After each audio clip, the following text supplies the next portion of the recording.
Welcome to Framework. This is John, one of the hosts of Framework. And with me, as always, the other host of Framework, Al. How are you today? I'm great, man. We're here to wrap up Dragon Age 2 and move on the Bioware Omnibus on to what I think is a higher point of Dragon Age Inquisition. Greener pastures, absolutely. Yeah. But before we do that, we are talking about, well, this is sort of a wrap-up. We're going to discuss the DLC for Dragon Age 2, the downloadable content, and talk about how we would go about adapting the video game into the visual medium of, well, I don't know, format will be part of that as well. Yes. Sounds like we have the same basic idea there, though. It lends itself to it so easily. Anyway, before that, if you have not listened to us talk about Dragon Age 2, there's 2 other episodes on the subject. It's a complicated, interesting game with a lot of pluses and minuses. But today we'll be talking about the things you can do after you've beaten it, or maybe as you play it nowadays, right before you beat it. That's how I did it. Yeah, same here. 2 additional missions, Mark of the Assassin and Legacy. Yeah, these are 2 self-contained modules. And so in some ways they're the best. We griped a lot about the gameplay limitations in the other episodes.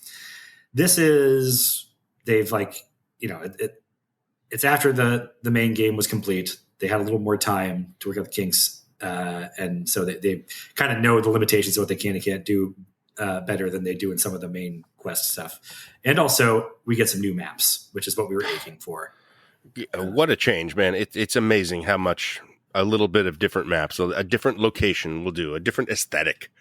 And it's like, oh, we're in the woods and they're new woods. That's amazing. It changes the whole thing. Yeah. And a new monster or 2. A few. Yeah. Mm-hmm. Yeah. Not that those monsters are anything particularly great, but let's start off. Yeah. Let's start with Mark of the Assassin. Absolutely.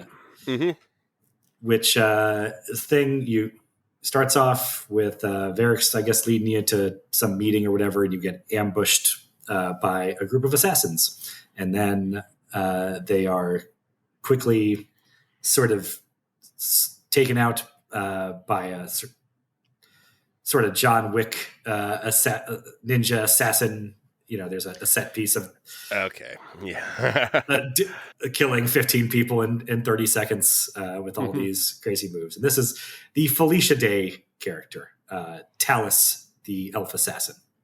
Okay, yeah. So this is I don't know. I think at this point we're sort of, you have to be at least glancingly familiar with Felicia Day if you're listening to this podcast and you're not, I don't know, my mom on accident, you probably know that Felicia Day is a bit of a geek icon of sorts. This is a celebrity cameo appearance, such as it is.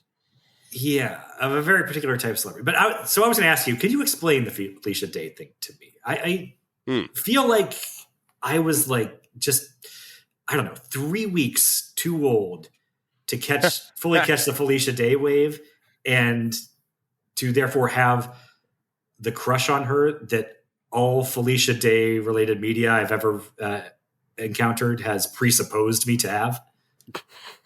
Okay, yeah. Felicia Day would be a geek girl archetype.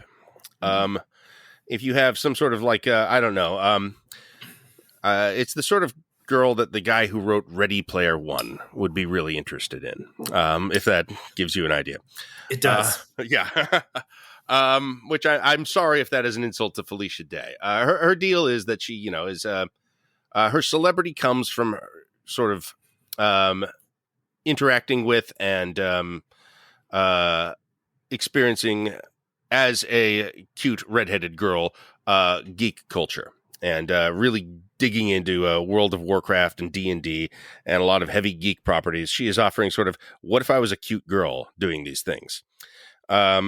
She's, sort of, I wouldn't go as far as to say of the, YouTube star or TikTok star kind of thing, because it's a little early for that, but that's essentially what we're talking about.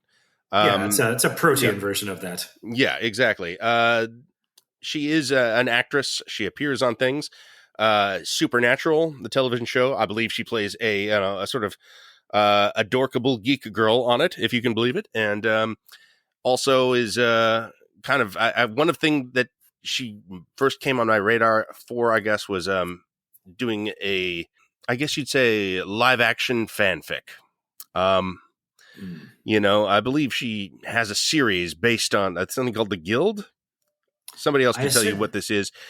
It's essentially like a D&D show, like a small, smallly produced, independently, but with the imprimatur of Wizards of the Coast. It's fan culture stuff, essentially. Not unlike the use of Jessica Chobot in Mass Effect 3, I guess, would be a comparison point. Yeah, that definitely feels like that. Mm-hmm.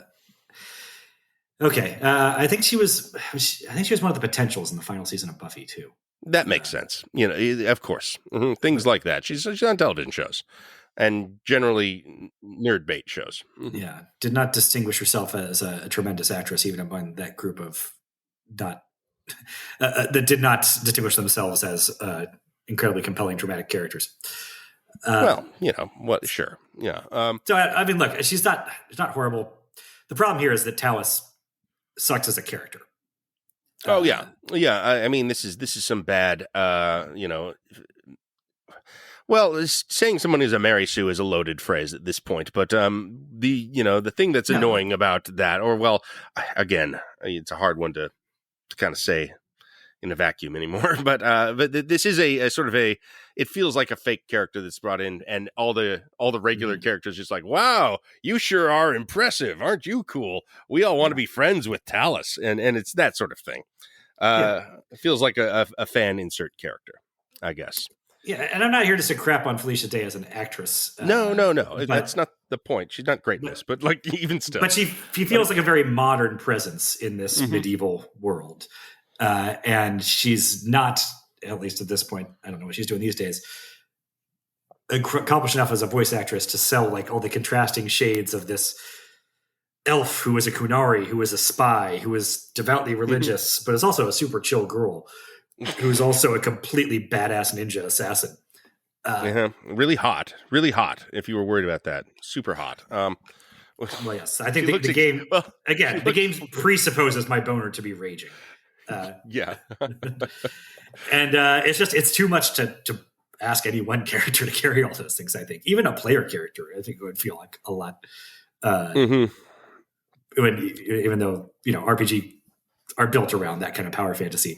But to have an outside character show up, wearing the sort of recognizable but still disconcertingly unreal face of a human we know, and then have to try and do all that, it doesn't work for me whatsoever.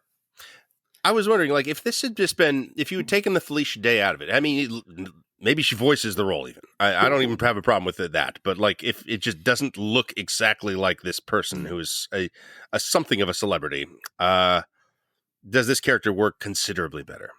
And I kind of don't think so, to be honest.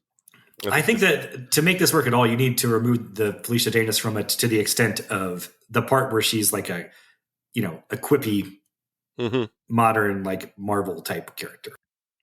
This is, it ultimately is revealed later in the plot line that she is sort of devoutly, committed to the Qun. But if this is just a more serious character, a more stern character that is hiding certain things about their mission, maybe there's a version of that works. But having her, she feels like she comes from a different world.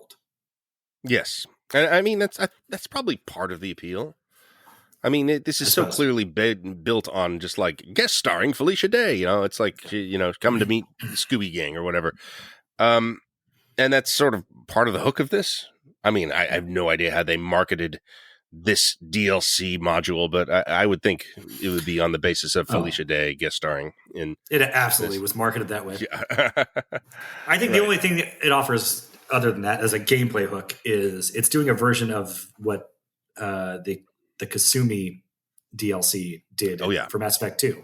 Oh, yeah. You go to a party sort of undercover and try and pull off a heist while mingling with these high society types. And that's done much better in the Kasumi DLC. That's the thing. That's not a bad idea. The only problem is the Kasumi DLC is really good. It's kind of excellent. It's everything you want out of this. It's the right length for this.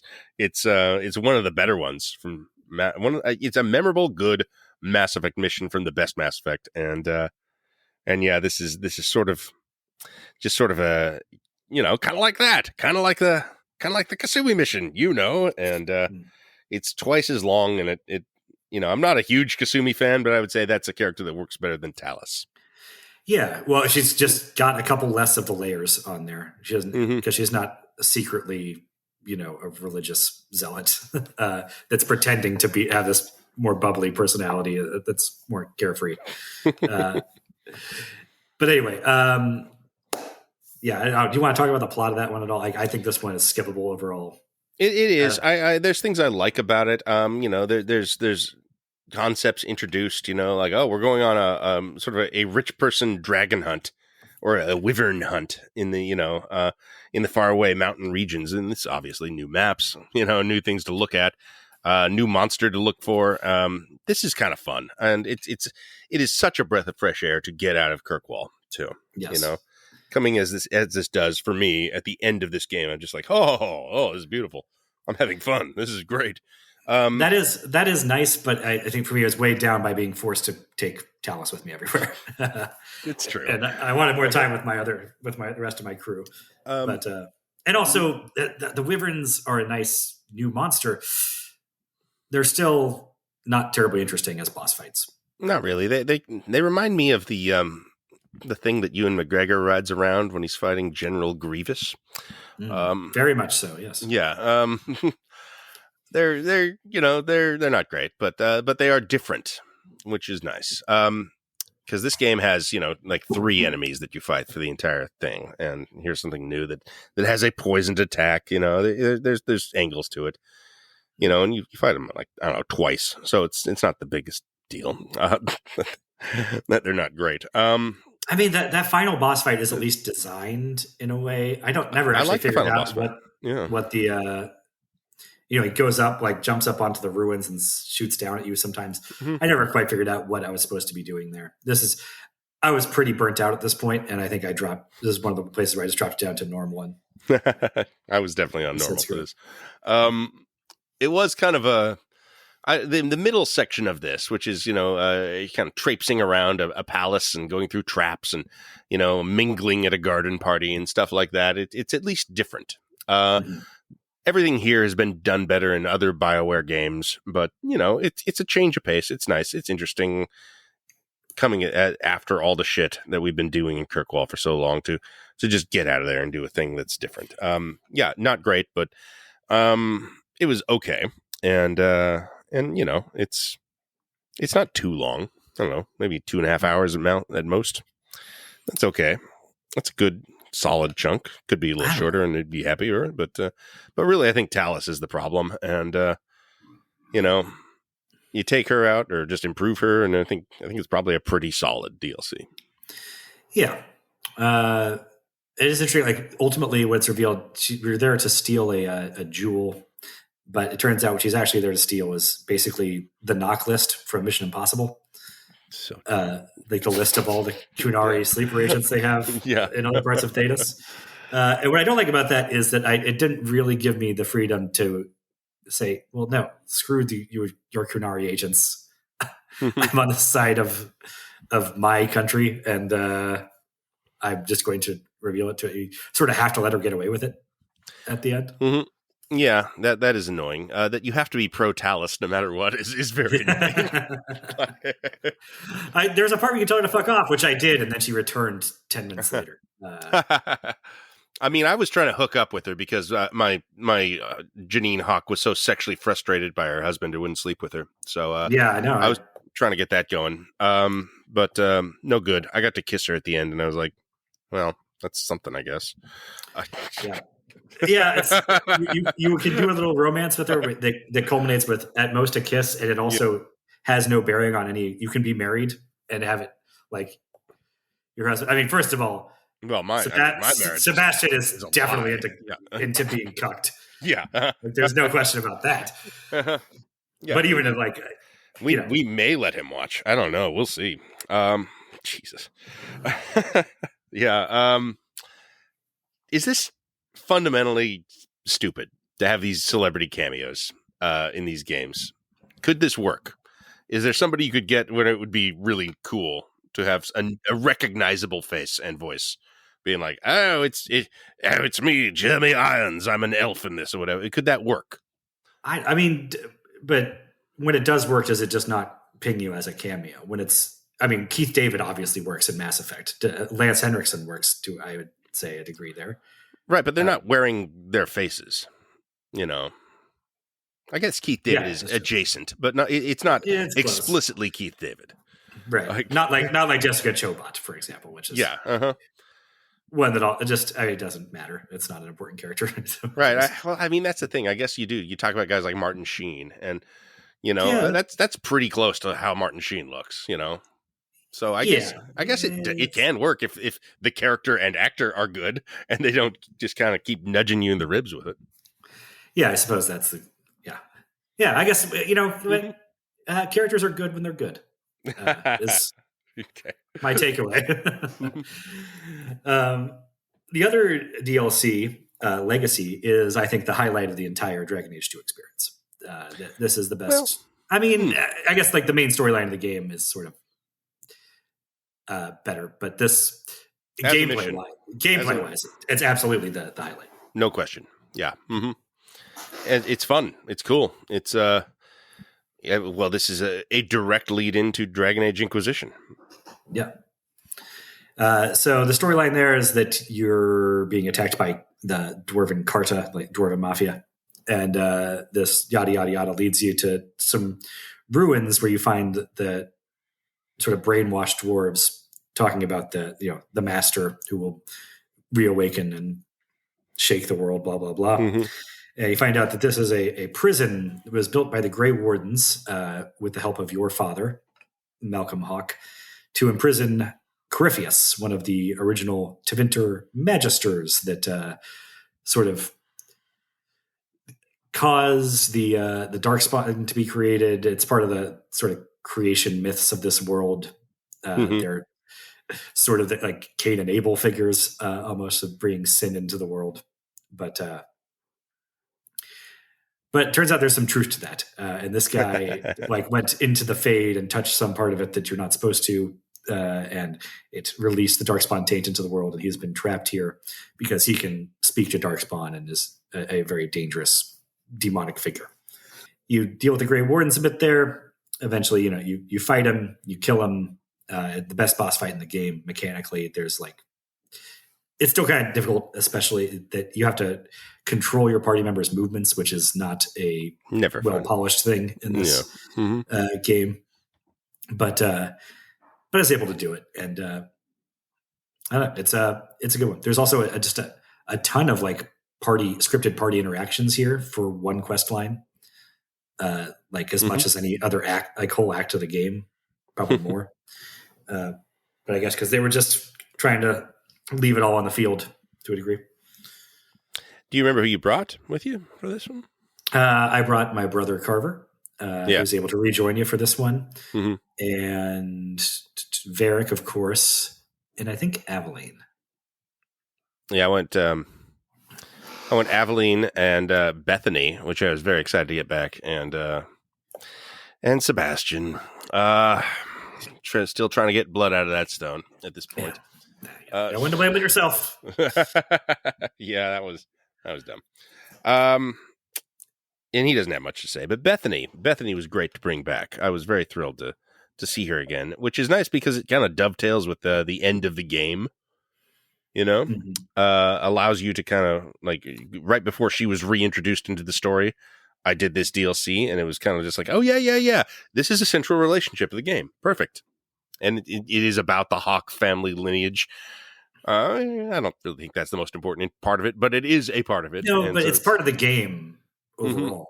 And it does make this feel less disconnected from the rest of the game than Mark of the Assassin does. I suppose so. That's true.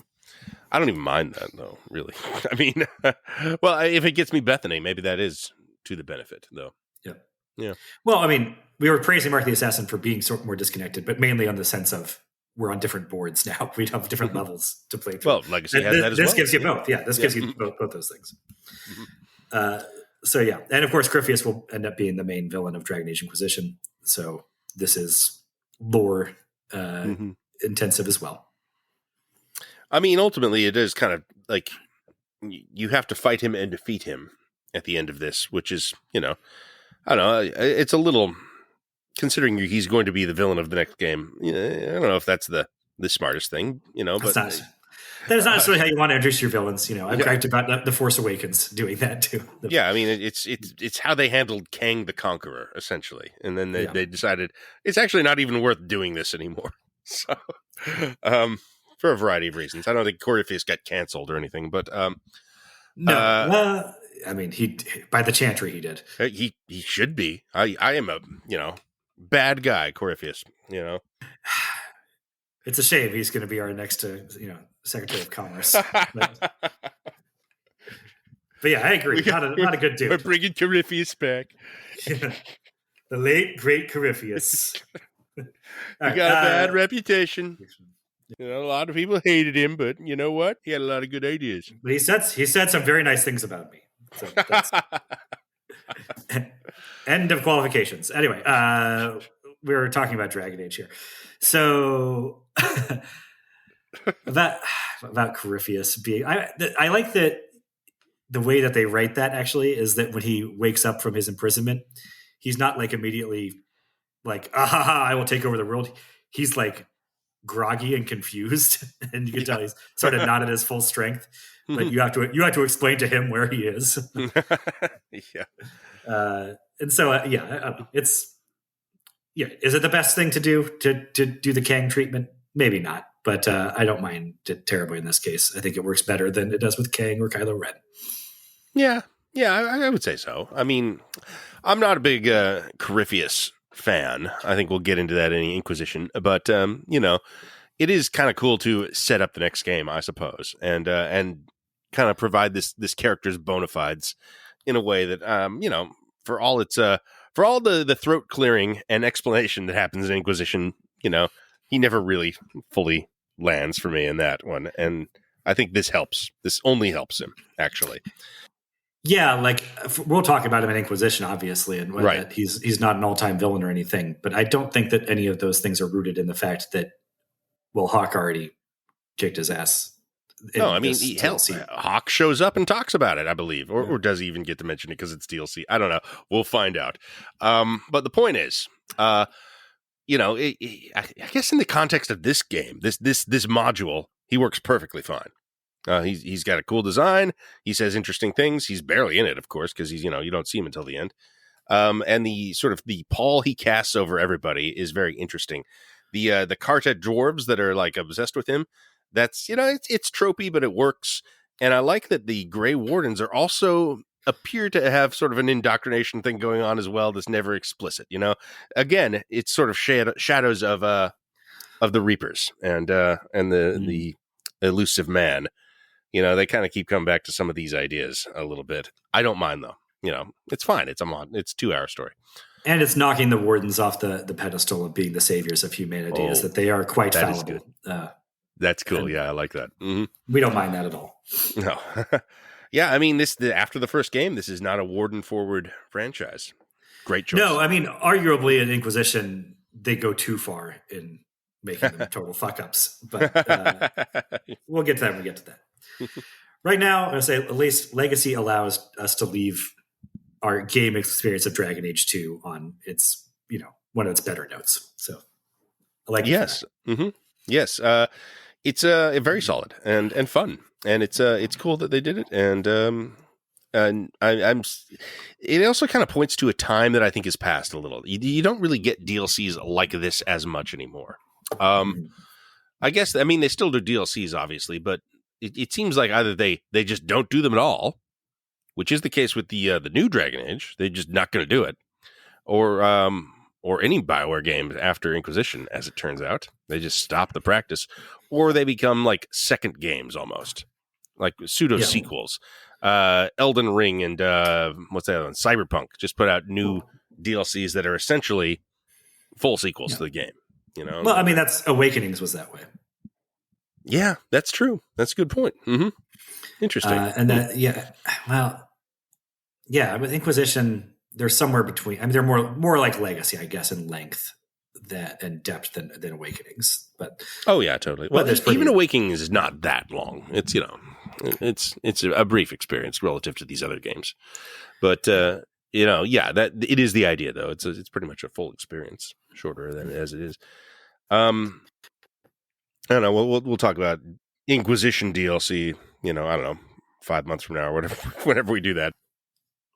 So let's flip over to the adaptation thing. So where we left things off with Origins is we decided that the way to put that game on screen is 3 seasons of a streaming show, which basically the first 2 seasons would be the main bulk of the game, and the 3rd season would be odds and ends and mainly Awakenings with some Witch Hunt sprinkled in through there. And now we have Dragon Age 2, which it sounds like from your comments you came to the same conclusion I did, which this is not full seasons of television. No, it does not work that way structurally. I mean, in any way, really. Like, I guess if you wanted to, like, I like the idea of building out these relationships over a long period of time, I think that the cast maybe has the juice to be an ensemble of a television show, but that's about it, really. Like, well, it does not fit a season narrative. Yes, and the cast, you're right, does have that juice, but also we'll get more Varric in Inquisition. Yeah, we're getting some Anders in the Awakenings portion. The 3rd season there. Isabella could even show up. She's a cameo appearance in Origins anyway. These people could recur totally if they're really popping, if we really wanted to. But structurally, I think it's a trilogy of, I guess, made for TV movies, perhaps. Absolutely, but because there's a very clear Act 1, Act 2, Act 3 structure to the game as it exists, and I think you just sort of produce them and put them out between seasons of the Origins show. Yeah, you think? I would think you finish Origins and then you just do this. Just do the next year. You do 3 movies. You're releasing like March, July, and October or something. I don't know. I like mixing them up. The only problem it creates structurally, I think, is that if we don't meet Anders and Justice until the 3rd season, we've kind of given away the twist there. Exactly. Earlier on. But I think the way around that is just Anders maybe doesn't even show up in the first one. You could wait until the second one entirely. But when he does show up, is more of a mysterious figure. And we know he's got a secret, but it's not, it revealed to us in our first encounter with him that, okay, my deal is that I have this thing, Justice, and now he's becoming Vengeance, and blah, blah. We just know that he's got a passenger, perhaps, or maybe even more generally, just a dark secret. And then it doesn't have to be fully revealed until we're getting to him in the main show anyway.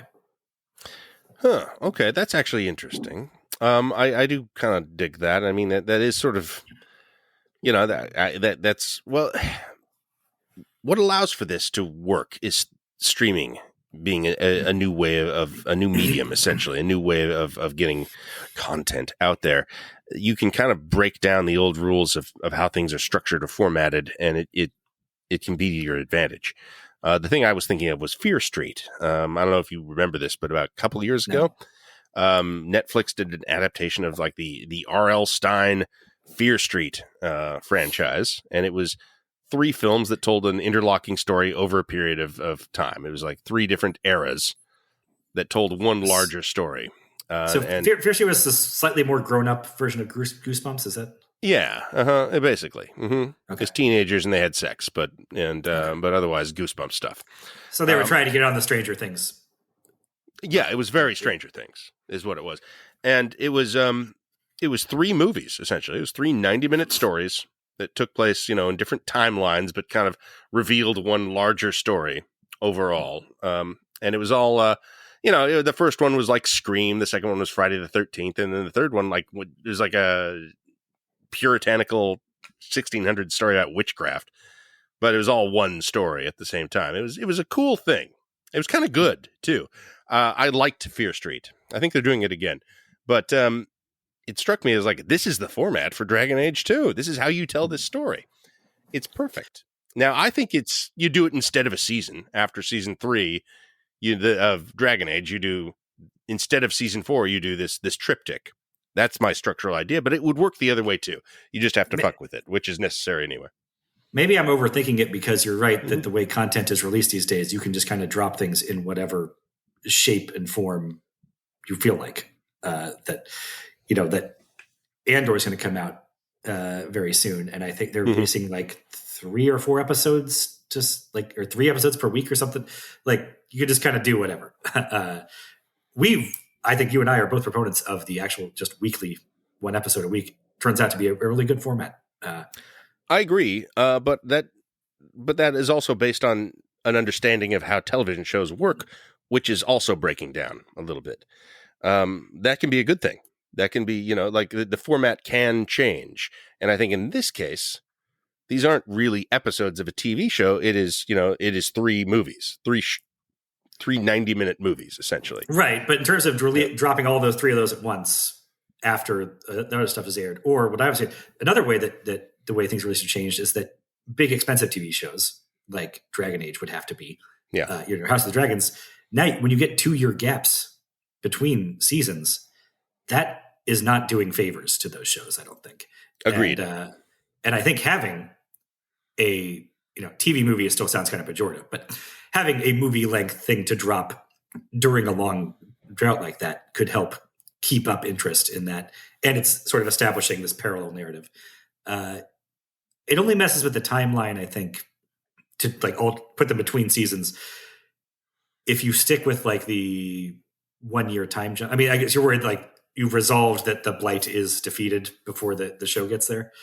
Yes. Is that's what, but I think, I don't know. I mean, you could probably do the events of Act 1 without really even talking about whether the blight was defeated or not. I think you kind of have an idea that the world hasn't ended, but right. Also, like Act 1 involves you get to Kirkwall and there's a 1-year time jump, and now you're established a little bit. Mm-hmm. But you don't do that. It can be more real time. You've landed there, like the events of Act 1 are taking place while the blight's still going on. I think that's fine. It's this. Here's the thing, though. This does sort of presume a level of success for the Dragon Age show that is a hard sell. Yeah. Like now, obviously we're not actually putting up the money for this. We don't have to worry about as such, but like, it's already a pretty big deal to get, a streaming service to commit to 3 seasons to tell this story of Dragon Age Origins. If you're, grafting on and we're also doing a triptych of films that take place in sort of another city that is also related to it, in a very MCU way. I think the package gets less appealing. I think this whole episode or exercise is built upon a supposition that there's already been like a very successful Mass Effect, for example, right? That's led to a lot of enthusiasm around this. And this is, look, I'm making it a pitch for this mostly on the creative side, not necessarily on the marketing side. To be fair, that is the most interesting and fertile ground for us to go for, rather than like, well, I don't know about the finances of our made up thing. I don't know. Yeah. Like we can focus on that. But even then, what would be the best foot forward for Dragon Age to have that type of success? And this is part of my conception of it. Well, to that end, distribution isn't really my top concern either. Like I assume they'll put it out in the most optimal way possible for us. Since we're focusing on the creative here. Yeah. And however that ends up being fine, yeah.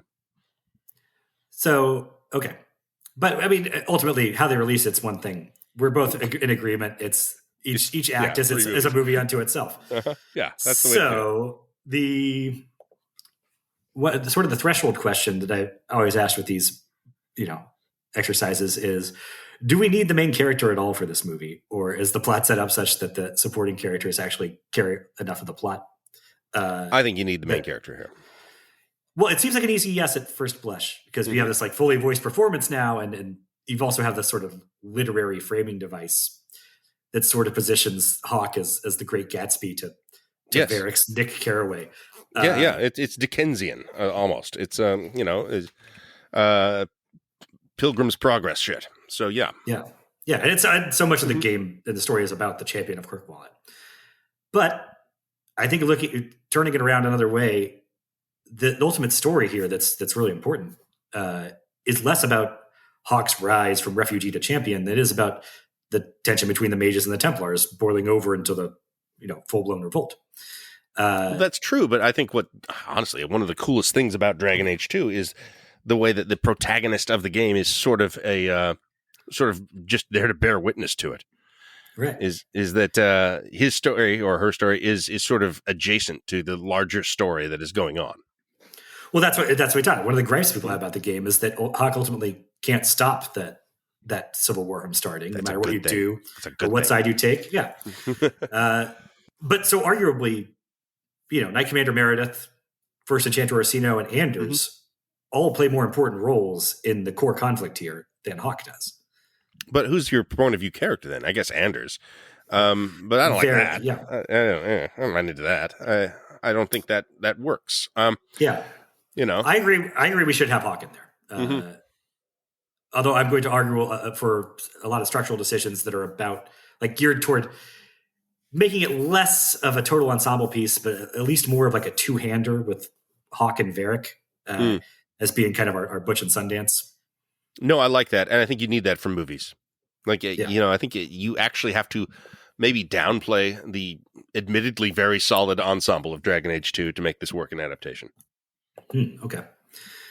Yeah, I mean, I think the ensemble is so broad that we can't. I mean, look, sorry, Sebastian and his chaste marriage are not making it in here. Yeah.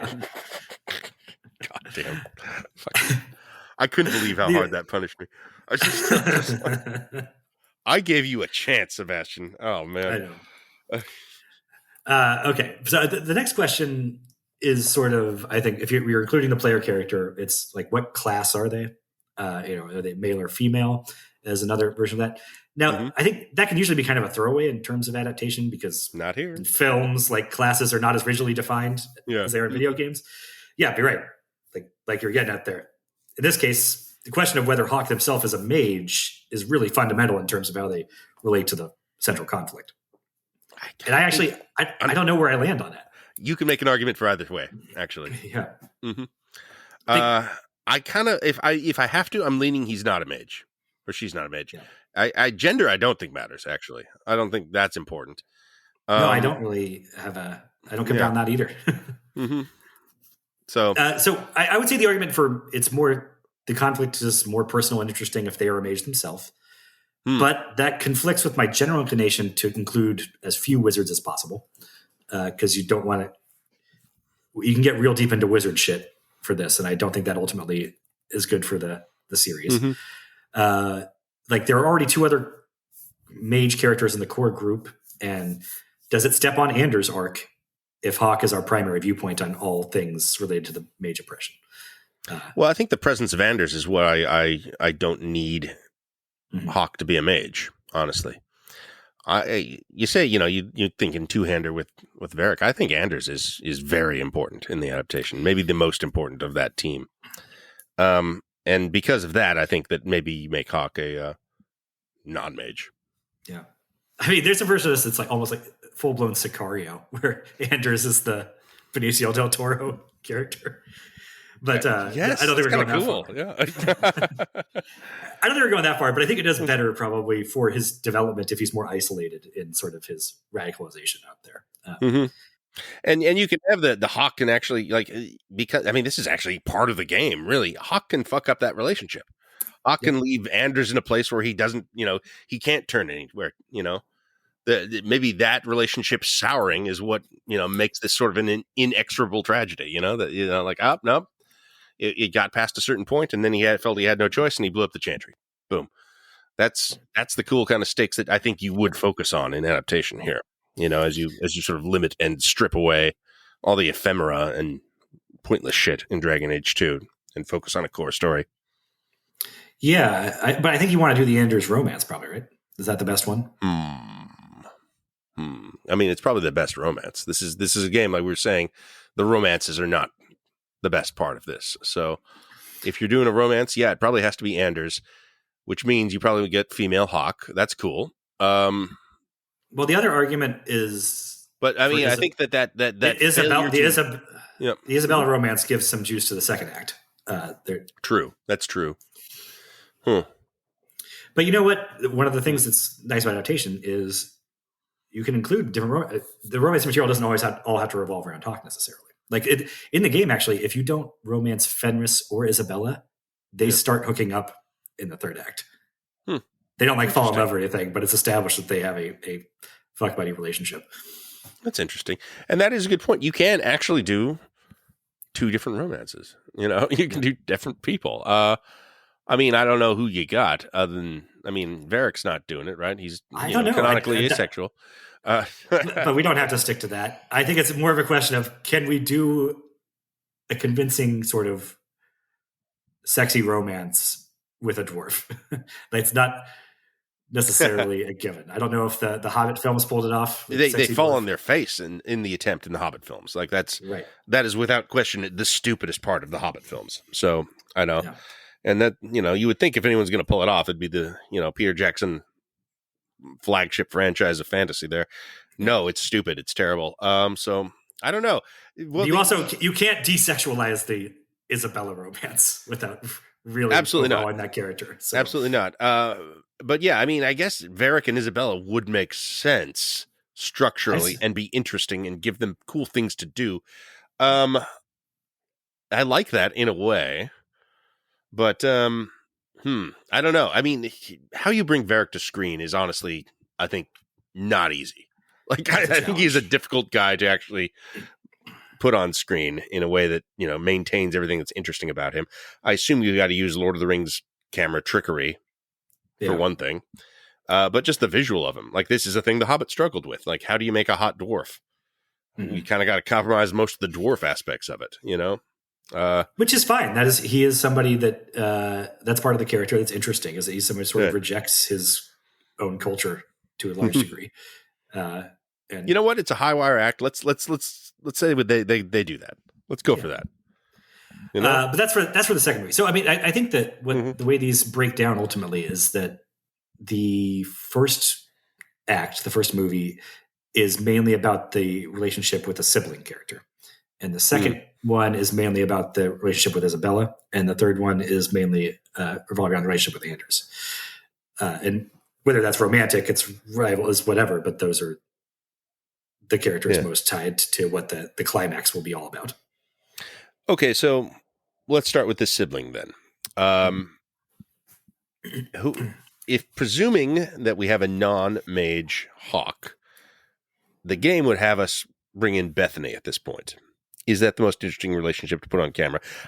I guess maybe it is. I think so. The Carver one is more contentious.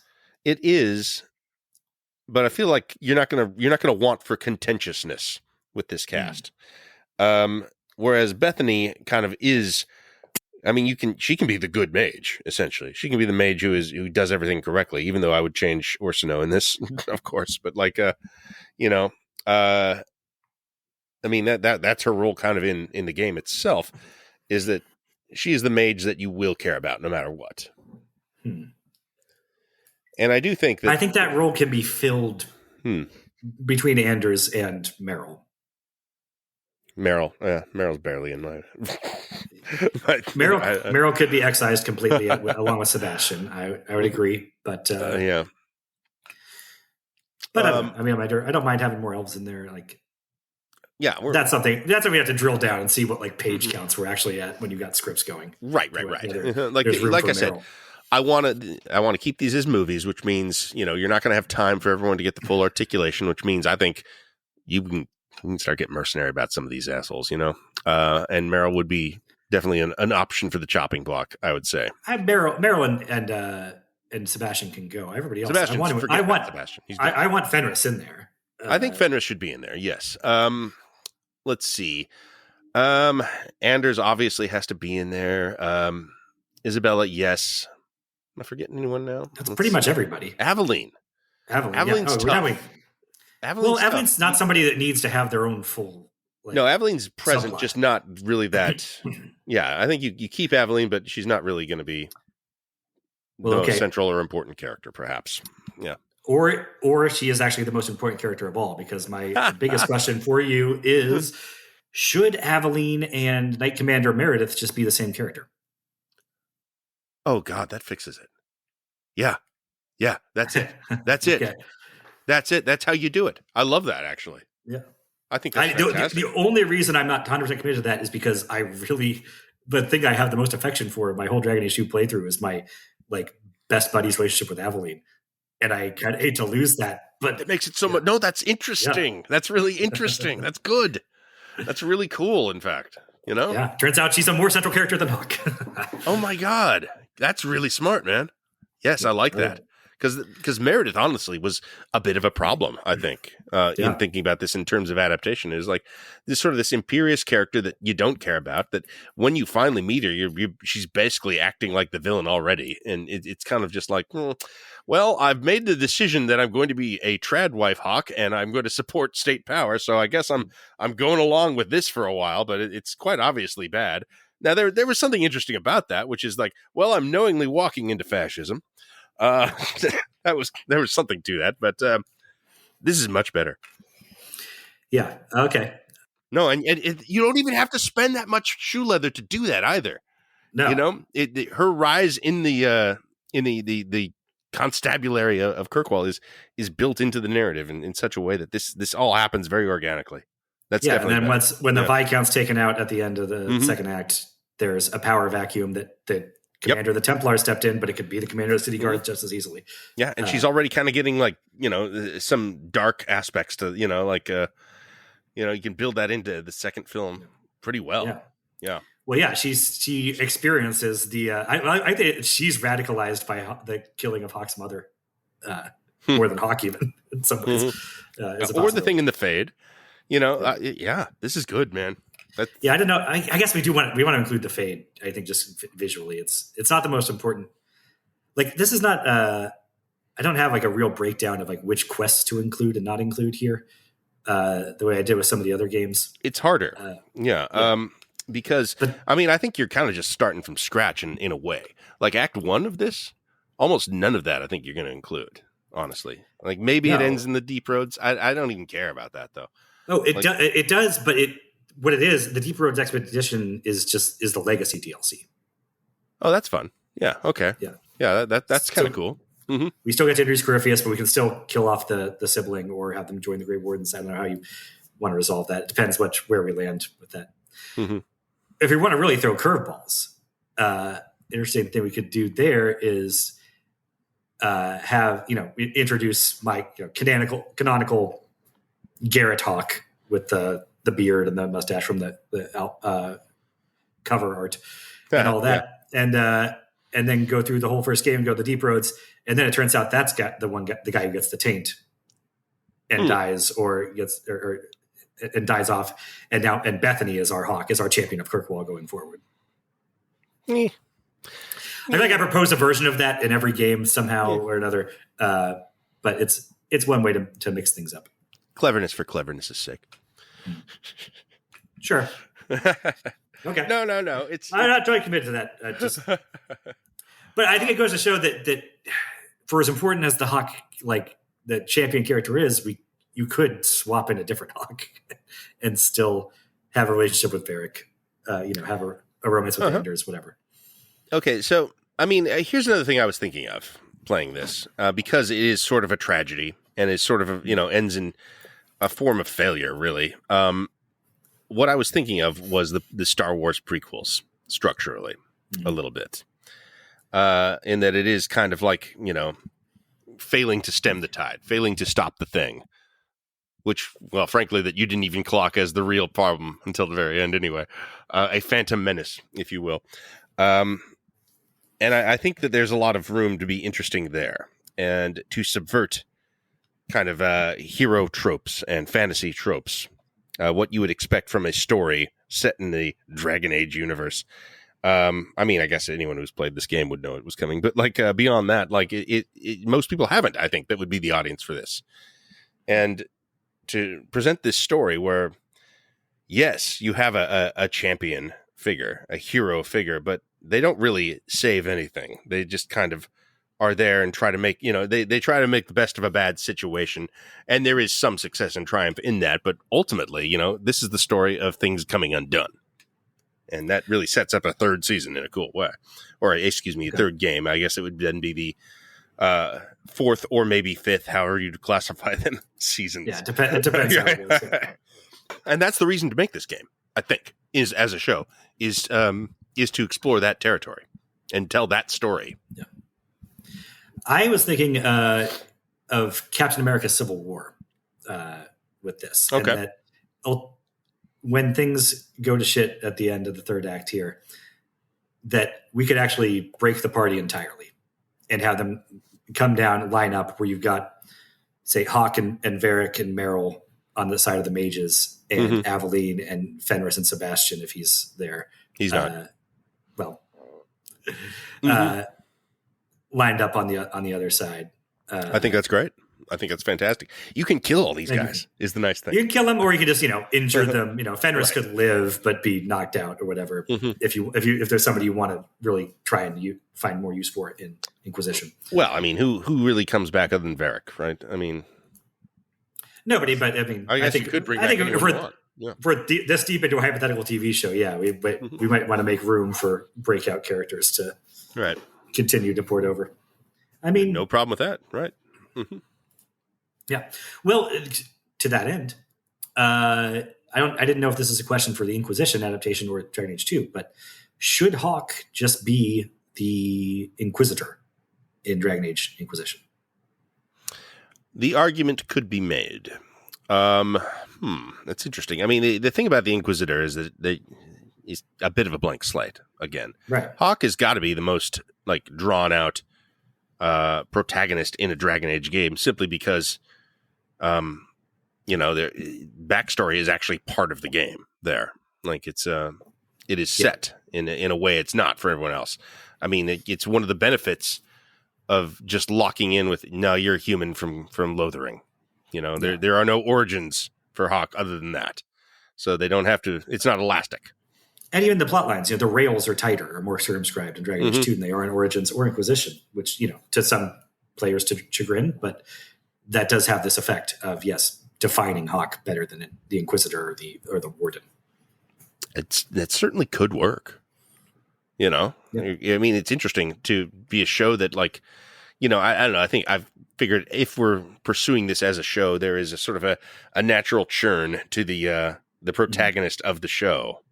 And it's just going to turn over every 2 or 3 seasons or what have you, and kind of reinvent itself in an interesting way. This would be a way to kind of, I don't know. I guess we are talking about 3 mini series, kind of like 3 little movies, I guess, between series of the show anyway. So it doesn't really alter it that much in that effect, I guess. But it is still, that does make Hawk so centrally important to the overall thing. But but it's fascinating to me that could work. That it definitely could work, and that is really surprising to me. Well, and I think there's a perfectly good narrative reason for him to be in the place where Dragon Age Inquisition starts off. Frankly, more than there is in the actual game with the Inquisitor. Yes. Mm-hmm. Yes. Yeah. That's not a strength of Inquisition, is having any backstory. The guy just sort of appears at the nexus of world events that give him magic powers to then be central to the whole game. But that's that game. We're wrapping up this one here. Is there any? I mean, like I said, ultimately Anders is kind of the most important actor in this story, and I think he probably doesn't make it out of here alive. Oh no! Anders dies one way or the other. Hawk probably kills him, but I think that's necessary, and I think it's part of his arc. It's not satisfying if he doesn't die in the game, I think. I would agree. Yeah. I guess my question is, if we are breaking the party apart, I like the idea of, that's something cool. That we've come to take as sort of sacrosanct as the party in these games. It's what I'm most into, and having them together. But realizing that, if this is a finite thing, this is an ending, it can end badly for everybody. But if we're combining that with having done this thing where it's more, Varric is a more co-lead with Hawk, do we then need to break them down on different sides of the conflict at the end to maximize that dramatic potential? I don't think so, because Anders, I presume, is, already kind of, they're on the Anders side. probably. I assume that's what we're thinking, like that Yeah. Hawk is protecting mages at the end, right? And not going full fash like in my playthrough. If they're gonna, it depends. If we're gonna have to split him and Varric up, and Varric is not only, going with the state power Aveline contingent. Exactly. He's just not. Yeah. No, he's not, and especially not if he's going to continue into Inquisition no matter what. And that is a question mark with Hawk. I mean, it could be interesting if they were on opposite sides, but both survive and have to sort of make amends in the Inquisition stretch of the show. But I think if you got Aveline and presumably Fenris and maybe some others on that side, I don't think you need it. I think maybe that they stick together is the victory. Honestly, is that Hawk and Varric remain a team going into. I was thinking that it's if they're clearly the co-leads, then it stacks the deck on one side.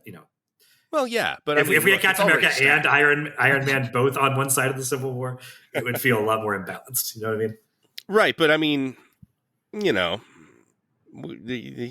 Templars are, they are. I think narratively, you can't really, justify them.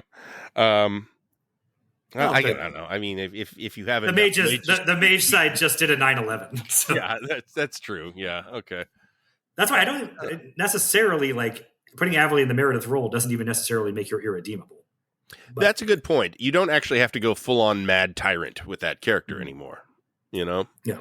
And you also have the point for that side, and she doesn't have to get possessed by the madness of red delirium and turn into a husk of at the end. That doesn't have to happen at all. Yeah. Or good. But if you're really worried about that, you do have the red lyrium as a sort of crutch to say, oh well, she was now she's broken out from the influence of that, and she's back to her more reasonable self.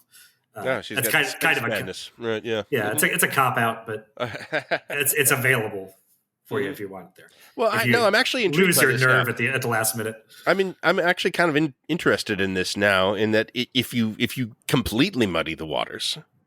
If you completely are like, well, no, we don't have a mad tyrant on either side here. We have reasonable people with reasonable concerns. Is that maybe even better? Does that maybe improve the thing? Because I think Meredith is not great, honestly. Meredith, you can I love getting rid of her for Aveline. That's awesome. I think it's much better. I mean, you could write it much better with reasonable people on both sides and still have the conclusion be this bad. Whereas the game has to lock you in, one, to reach the same conclusion regardless of what choices the champion Kirkwall made, and two, to give you boss fights to end the game on. Yeah, of course. That seems to be why Orsino does a heel turn at the end, is just so you can fight a cool monster. Right. Yeah. So I'm all for that, and especially in this in this context, and 3 2-hour movies or whatever.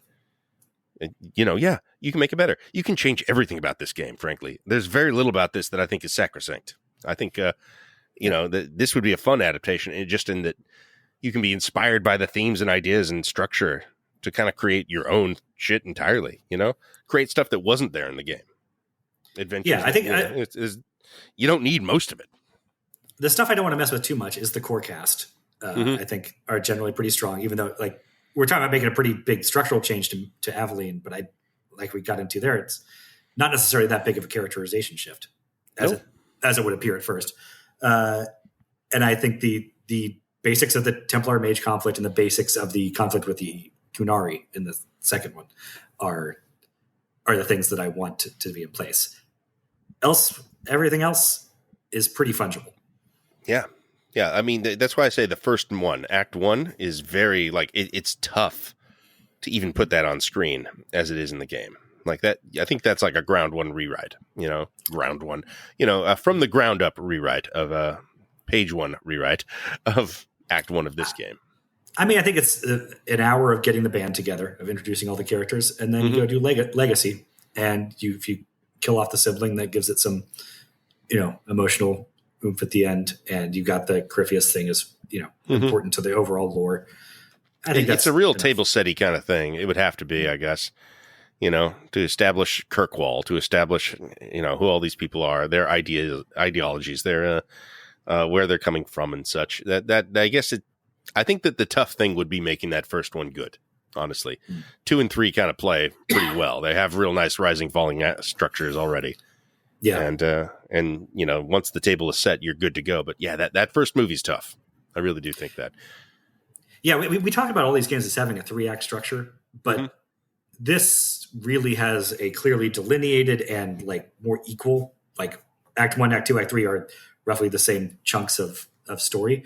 Whereas usually the 3-act structure of a Bioware game is like an hour and a half opening segment where you recruit a couple characters, and then a big sprawling 50 hours of go around and do whatever you want. And then we collapse back, and the third act is like 3 hours of right. falling action, of climax.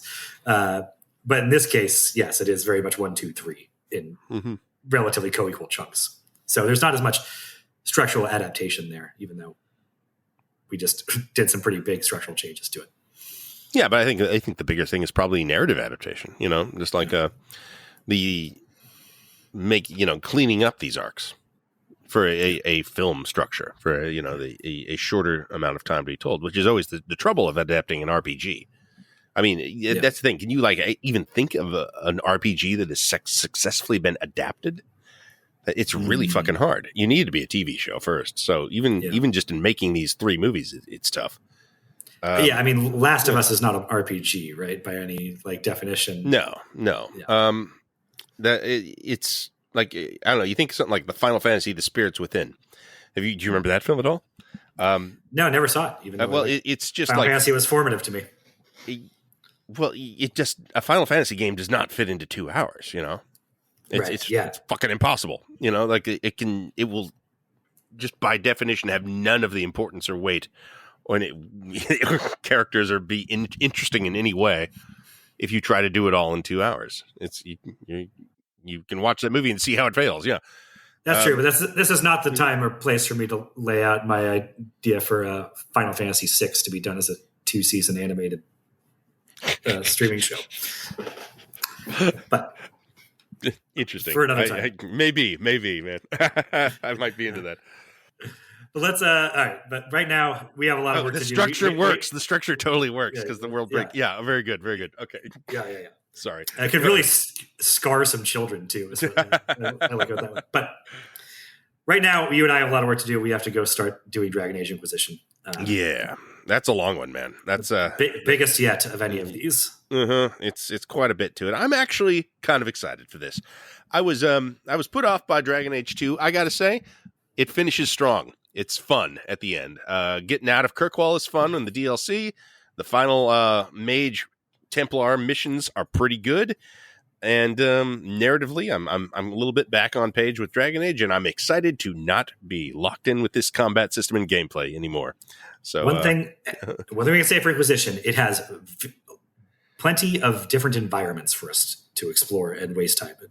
It has a plethora of environments, no question. Yeah. I don't know when we're going to get to that, but it's happening, man. It's I've already created my character. I'm good to go. It's not going to be some creepy weirdo this time. I'm just going to be a nice dwarf who's good to people. I'm very excited about it. Yeah. I haven't figured out who I am going to be. I guess this will be next summer, though, by the time we get to it. So, all right. Cool. Thank you for listening to us talk about Dragon Age 2 for so long. We had fun for the most part, and I certainly enjoyed talking about it. Yeah, thanks for indulging me.